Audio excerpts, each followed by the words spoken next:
Hey everyone, and welcome to today's Explainer. We are about to embark on an absolutely incredible journey of technology. We're going to take something that has become a totally invisible part of our daily lives and break it down so clearly, you'll honestly never look at your smartphone the same way again. Today, we're unpacking the ultimate modern marvel, the evolution of the internet. Okay, let's dive into this. I want you to take just a second and imagine a day completely cut off from all your modern conveniences. Could you survive a single day without looking up a location, shopping for something you need, studying online, or, instantly calling a friend who lives halfway across the world? Today, the internet is practically our lifeline. It's so woven into our lifestyle that we hardly even think about how it works or where it came from. But the story of how we got this massive power, it is absolutely fascinating. The contrast is literally staggering. Back in the 1960s, if you wanted to communicate across vast distances, well, your options were incredibly limited. The early foundations of this technology were completely isolated and highly secretive, built strictly for military and defense purposes. Now, just look at how far we've come. Today, you can pull a little device right out of your pocket and instantly launch a global video call, access limitless cloud computing storage, and have literally an entire mall's worth of shopping right at your fingertips. We went from rigid isolation to absolute freedom. To really understand how we made this massive leap, here's our roadmap for today. First, we'll cover the need for connection. Then, birth of the internet. Next, we'll hit the World Wide Web, websites and web pages, browsers and search engines, and finally wrap up with today's connected world. All right, let's kick things off with Section 1, the need for connection, from isolation to global village. To grasp how all this everyday global communication is even possible, we really have to look at this core definition.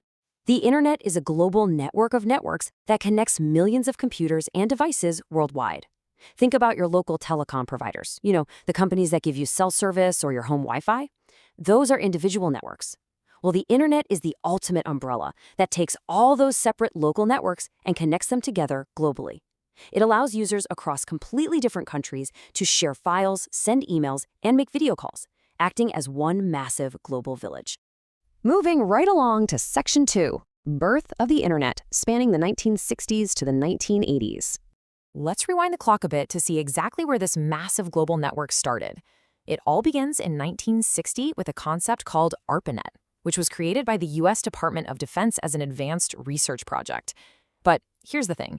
A network needs rules to actually communicate. So, in 1970, two brilliant minds named Vinton Cerf and Bob Kahn developed TCP and IP. That stands for Transmission Control Protocol and Internet Protocol.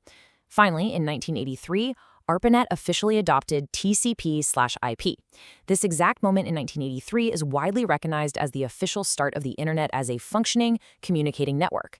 They basically laid down the invisible pipes for all of today's data sharing. Section 3, the World Wide Web, the 1990 revolution. So by 1983, the internet definitely existed, but it was far from the user-friendly place we know today. It took a massive leap in 1990 to really change the game. Enter the World Wide Web, or WWW, invented by Tim Berners-Lee. Now, it is absolutely crucial to distinguish this from the internet itself.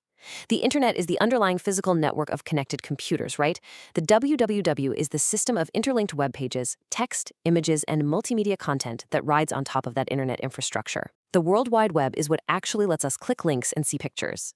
So, the crucial point is how this information actually gets to your screen securely. The World Wide Web uses specific sets of rules called protocols, namely HTTP, which stands for Hypertext Transfer Protocol, and HTTPS. And that S, it stands for secure. Whenever you see HTTPS in a web address, it means the protocol connecting your browser to the web server is doing its job keeping your online shopping, your data, and your personal information totally safe. Section 4, websites and web pages, the notebook metaphor. Now that we understand the web, let's demystify how information is actually organized on it. I love this analogy. Think of it like a notebook. Step 1, the website is the entire notebook itself. Step 2, a web page is just a single sheet of paper inside that notebook. These individual papers or web pages are single documents built using coding languages like HTML, CSS, and JavaScript. And finally, step 3, the domain name, like www.wikipedia.org, is the title written right on the cover of the notebook, so you know exactly what you're opening. It's this brilliant structure that organizes absolutely everything we consume online. Section 5, Browsers and Search Engines, Navigating the Web. So now that we have millions of these digital notebooks floating around, how do we actually read them? Well, first you need a web browser. A web browser is basically a software application whose main job is to access, view, and run web content. Remember those HTML and CSS codes we just talked about? Without a browser, we'd literally just be staring at incredibly confusing lines of text and code. The browser swoops in and translates that code into the nicely formatted text, images, and interactive videos that you actually see and click on. And the evolution of the browser is just amazing. Back in 1993, a browser called Mosaic was launched, and it was a total game changer because it was the first graphical web browser. Fast forward to the present, and we have the modern browsers you probably use every single day: Google Chrome, Mozilla Firefox, Microsoft Edge. Chrome, for example, comes built right into Android phones, meaning that code-translating software lives directly in your pocket. Now, what's really interesting about this concept is the crucial distinction between a browser and a search engine. If the browser is the tool you use to actually view the web page, the search engine is the tool you use to find the web page. It's a specialized tool that crawls, indexes, and ranks web pages so that the moment you type in a keyword or a question, it knows exactly where to look. You're certainly familiar with these heavy hitters: Google, DuckDuckGo, Yahoo, and Bing. Think of a search engine like a highly efficient personal assistant. You give them a query, and they instantly run into a library of millions of notebooks, fetch the exact single notebook page you need, and hand it right back to you to read on your browser. Pretty incredible, right? Section 6. Today's Connected World, the Modern User Experience. Let's bring this timeline fully into the present, because this is where everything really pays off. From 1995 onward, this whole foundation unleashed an absolute explosion in everyday convenience for normal users. We saw the rise of e-commerce, allowing us to order goods globally without leaving the couch. Social media completely redefined human connectivity. Cloud computing allowed us to store our data remotely without needing massive hard drives sitting on our desks. And starting in 1999, the integration of Wi-Fi meant we were finally no longer tethered to a wall by a cable. These specific advancements completely transformed the internet from a niche utility into the driving force of modern everyday life. And this brilliantly illustrates how it all comes together. Let's lock this in. The internet is the physical, global network of networks, like the Wi-Fi or cables connecting us. The www is the actual collection of interlinked websites sitting on that network. To access and view that web content, you use a web browser, like Chrome. And to find that information quickly, you use a search engine, like Google.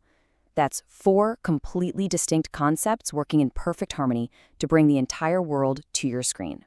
It is truly staggering when you step back and look at the big picture here. We went from a highly classified, isolated military experiment in the 1960s to a vibrant, interconnected global village in just a few decades. Every single time you shop online, study, or video call a friend from your phone, you are riding on the back of ARPANET, TCP/IP, and the World Wide Web. The question now is, with the pace of technology accelerating every single day, what will the network of networks connect us to next? Thank you so much for joining me for this explainer. Keep learning, keep exploring, and I'll catch you next time.